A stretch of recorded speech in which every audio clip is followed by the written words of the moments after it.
Falando de Globo News, né? Eu quero voltar nesse assunto da Globo News, porque eu quero fazer um react a um vídeo que muita gente me mandou. Como eu disse, ninguém consegue tirar o pau da boca. Eu falei, Paulo, só para deixar claro, se você ouviu errado, o problema é seu. Ninguém consegue tirar o Paulo Figueiredo na boca. Inclusive o pessoal da Globo News. Você estava vendo o Valdinho falando meu nome, aí agora eu volto, o pessoal da Globo News insiste. Agora foram todos, o Otávio Guedes e outros dois caras que eu não conheço, que decidiram me desmascarar, fazer uma descrição do meu trabalho aqui nos Estados Unidos. Eu não sei nem escrever essa bosta. Bruno, bota o vídeo aí que eu vou reagindo aí sobre ele. Alinhadíssimo com a extrema-direita, com o trumpismo, mas ele não é bolsonarista. Se Bolsonaro ele é alinhadíssimo com a extrema-direita, com o Trump. Minha foto, bonita. Não, bota aí, eu quero ver essa cara aqui. Pô, essa foto aqui atrás da Andréa Sadi, pô, esse cara é muito bonito. Não, esse cara é muito bonito. Dá vontade até de ser narcisista. Se eu fosse viado, eu dava para mim mesmo. De tão bonito que é esse cara aí no estúdio da Globo News. Impressionante. Mulheres, eu não sei como vocês resistem. Obrigado aí por terem escolhido uma foto boa para aparecer no programa. Mas estão falando de mim, vamos continuar aqui. Ele é alinhadíssimo com a extrema-direita, com o trumpismo, mas ele... Rapidamente, um oferecimento da harmonização facial by Forever Essential. Se você está no sul da Flórida ou em Orlando, na região de Orlando, procurem @forever.essential no Instagram. Eles é que, inclusive, reforçou meu botox, tá ficando bom. Ó, já tá pegando. Fez no sábado e já tá pegando. Vamos continuar. Não é bolsonarista. Se Bolsonaro, que eu chamo de bolsonarista... Eu não sou bolsonarista. Como é que caras inventam esse negócio? Primeiro, todos os lugares dizem que eu sou bolsonarista. O Otávio Guedes diz, não, esse cara não é bolsonarista. Aí a Andréa vai lá e complementa, ele é eduardista. Então hoje nós temos uma nova categoria, que é a categoria dos eduardistas. Então tá bom, eu sou eduardista. Quem mais é eduardista? Entra aqui comigo no chat, por favor. Quem mais é eduardista? Eu quero saber no chat se tem mais eduardista comigo no Paulo Figueiredo Show. Cara, eduardista, olha lá, eu. Olha quantos eduardistas. Hashtag somos todos eduardistas. Que coisa horrorosa, André. Que coisa. Pô, mas calma que isso aqui é um festival. Isso aqui é uma montanha de chorume. Tem muita coisa aqui pra gente cavucar. Olha quantos eduardistas no chat. Eu tô impressionado aqui. Eduardista é bom demais. O Eduardo se ficou mais radical que o pai. Então ele não é, digamos assim, um fã ou um seguidor do Bolsonaro. Ele é muito mais tem uma visão de extrema-direita, uma visão Trump. Então é o seguinte. No espectro aqui da extrema-direita, nós temos presidente Bolsonaro quase que um moderado do centrão, e a gente vai chegar lá. Donald Trump na extrema-direita e Eduardo Bolsonaro e eu com Donald Trump lá. Tamo junto. Tranquilo. Agora, eu sou sim um fã do presidente Bolsonaro. Uma figura do presidente, uma pessoa, poxa, desejo a ele, inclusive, a recuperação, poxa, assim, completa da situação de saúde. Me solidarizo, me emociono, oro por ele, quero muito o bem dele. E acho que foi o melhor presidente que nós tivemos nos últimos anos. E eu gostaria muito que fosse presidente novamente, mas vamos continuar. Mas, se precisar descartar Bolsonaro, aliás, ele atribui a Bolsonaro a muitos problemas. De fato, atribuo ao Bolsonaro vários problemas, inclusive digo aqui no Paulo Figueiredo Show. Mas isso não significa descartar Bolsonaro. Dessa ultradireita no Brasil. De que o Bolsonaro não cumpre acordos, que Bolsonaro muitas vezes rói acordos, ou seja, Bolsonaro, na visão dele, seria uma espécie quase de centrão. Digamos assim, alguém que... Continua, de onde você tirou isso, Otávio? Não tem nenhum problema de você achar isso, mas uma coisa não se segue à outra. O fato do Bolsonaro não ser um bom estrategista, não ser um bom articulador político, não o torna descartável. Até porque, vamos ser sinceros aqui, eu tenho todas as críticas que eu tenho ao presidente Bolsonaro, mas quem foi o grande símbolo da direita brasileira nos últimos anos? O que seria da direita brasileira sem o símbolo aglutinador Jair Bolsonaro? O que seria? Ora, tem as limitações dele, como eu tenho as minhas, e outros têm outras limitações, mas daí a dizer que você vai descartar a pessoa que literalmente quase deu a vida por nós? Não, negativo. Negativo. Essa não é a moeda, essa não é a forma como a gente trabalha. O que não significa que eu tenho que ter idolatria, que eu considere o mito, que etc, etc, que eu considere o maior político de todos os tempos do Brasil. Não. Mas peraí, centrão? Que Bolsonaro não tem nada de centrão. Isso aí é a visão lá dos caras do MBL, sei lá. Faz muito acordo quando não deveria ser. Agora, a retórica que... O famoso acordo Caracu. O presidente Bolsonaro faz muito acordo Caracu. Alguém aqui no chat discorda que o presidente Bolsonaro faz acordo Caracu? Isso é uma característica do Bolsonaro. Ele e o Eduardo Bolsonaro estão adotando, e não escondem isso de ninguém, é de o que eles chamam de queda do regime. É mudança da ordem de governo no país. Aí vem esse imbecil, esse idiota, eu não sei o nome dele. Alguém me responde no chat qual é o nome desse cara. Alguém me responde o nome desse idiota. Eu não sei. Tô vendo aqui. Não, ninguém sabe o nome desse cara. Ninguém sabe. André? Caraca, muito chat. Ninguém sabe o nome do cara. Não, o Otávio Guedes é o nome. Ninguém tem ideia. Esse imbecil, eu já vi ele falar várias estupidezes. Qual é o plural de estupidez? Estupidezes. Eu já vi falar muita merda. Mas a dúvida é que o Otávio Guedes está falando, não, esse cara defende uma queda do regime. Até aí, a fala do Otávio Guedes não tem problema nenhum. Tá? Não tem nada demais. Não posso discordar, é uma discussão de opinião. Aí vem esse cara e fala, não, o que ele quer é uma ditadura. Eu falo assim, porra, peraí. Que ditadura é essa que eu quero, meu filho? Eu estou defendendo que todo mundo tenha liberdade de expressão. Eu estou defendendo que todo mundo tenha devido processo legal, que não tenha preso político no Brasil, que todo mundo possa disputar a eleição e que a eleição seja transparente. Que porra de ditadura é essa? Não, você pode dizer que eu estou defendendo o que você quiser, mas uma ditadura? Eu defendo abertamente que você tenha o direito sagrado de falar todas essas bostas que você fala na televisão. Não, assim, vamos lá, queda do regime é bonito, é ditadura, é o que o avô dele, como o avô dele governou, como o bisavô dele tentou fazer em 1904 e 1908. Então é isso, já comparando ao Hamas. Até agora que eu parei para ver que o Otávio Guedes falou, não, é isso. Peraí. Meu avô governou? Meu avô foi quem fez a abertura. Meu avô governou dando...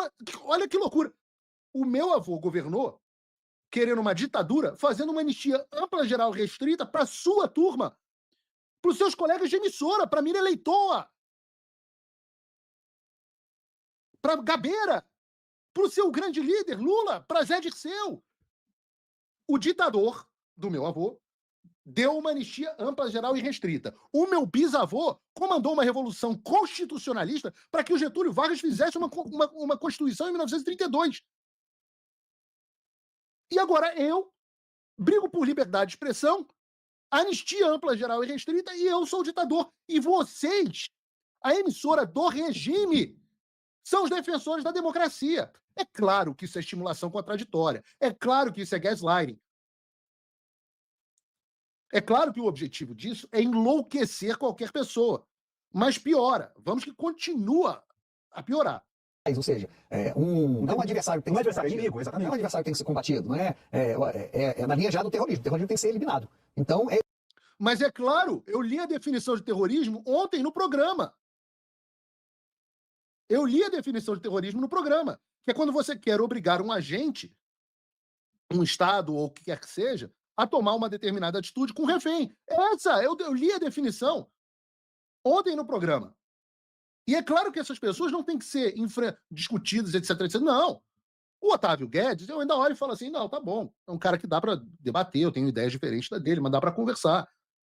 Agora, o sujeito que manda uma nota para a Globo, ou para a Folha de São Paulo, ou para o Metrópole, dizendo assim, olha, se o Bolsonaro se os Estados Unidos não pararem de sancionar o Brasil, nós vamos mandar esse senhor de 70 anos com câncer, problema, sendo que hoje está internado dentro do hospital, para Papuda para ele morrer. Ora, essas pessoas, realmente, só para deixar claro aqui, a minha posição de extrema-direita, elas não serão enfrentadas, elas serão destruídas por legítima defesa. Porque eu preciso destruir as pessoas antes que elas nos destruam. Para não deixar nenhuma dúvida. Hoje eu estava vendo, né, as pessoas que, nós temos que ter diálogo. Diálogo com quem? Claro, eu consigo ter diálogo, até tenho, com o Otávio Guedes. Mas com outro, com a Eliane Cantanhede, que dizia que eu tinha que ser preso e censurado e o cacete, é impossível ter diálogo, porque diálogo é né, duas ideias. Se a mulher quer me calar, ela não quer que a minha ideia seja ouvida. Logo, eu tenho que destruí-la para poder continuar sobrevivendo. Por isso que a destruição completa, a obliteração política, e não assassinato, do Alexandre de Moraes é necessária. Assassinato não. Assassinato, quem defende assassinato e defende abertamente é o lado de vocês, que está comemorando, sem pudor, o assassinato do Charlie Kirk, que é, num certo sentido, porque Deus me livre me comparar a ele, mas num certo sentido uma contraparte que eu tenho nos Estados Unidos. Uma pessoa que adora o diálogo, que adorava o debate, etc, etc. E o que vocês fizeram? O demonizaram e aplaudiram a sua morte. Assim como tentaram fazer com o presidente Bolsonaro. Assim como tentaram fazer com o presidente Trump 2 vezes. Então não tem conversa com vocês. Não tem conversa. A gente não mata porque nós acreditamos em direitos humanos, etc, etc. Nós somos cristãos, nós partimos de uma matriz, de uma cosmovisão diferente das de vocês. Mas nós certamente vamos trabalhar para destruição. Eu trabalho para a destruição da Rede Globo. Eu trabalho para a destruição do Alexandre de Moraes. Obliteração. Procurem esse termo. Obliteração. Não física. Quero que pague aqui no mundo, neste mundo, e em seguida represente o juízo e sobreviva ao juízo. Mas não acabou o vídeo, não acabou, Bruno? Não, tem vídeo ainda. Eliminar. Quem é o terrorista nesse caso? Seria o... não, aí é três idiotas. Essa é muito boa. O discurso deles, quem está fazendo ameaça, coagindo e tornando um país refém, são eles. Eu acho que é importante inverter essa linha de raciocínio, porque o que ele está dizendo é que o Bolsonaro é um refém sequestrado. E, na verdade, a vítima que está sofrendo com coações, né, no sentido de sanções comerciais, retaliação, investigação, cancelamento de visto, risco de não participação de representantes brasileiros na Assembleia Geral da ONU, tudo isso, né, que está se construindo a partir dos Estados Unidos, torna o Brasil, suas instituições, suas autoridades reféns. Né? Ai, que dó! Oxa, essa é a Flávia Oliveira, eu acho. Era uma jornalista medíocre do jornal Globo que foi elevada a Globo News. Não sei nem ser elevada, porque ninguém mais assiste essa merda. Assistiram mais cortes falando de mim do que a maior audiência que eles têm em não sei quanto tempo. Ai, que peninha que eu tenho, Flávia. Nossa, é a mesma coisa, né? Eu falo isso sempre. Alguém me acompanha. Raciocinar, a palavra raciocinar, razão, ela vem da capacidade de medir algo. Quando a gente fala em matemática, né, que a razão entre 10 e 5 é 2, é porque você consegue medir, é a proporção entre... Tudo isso aqui, todos esses livros aqui, ó, desde Dostoiévski, Tolkien, Stendhal... 10 e 5.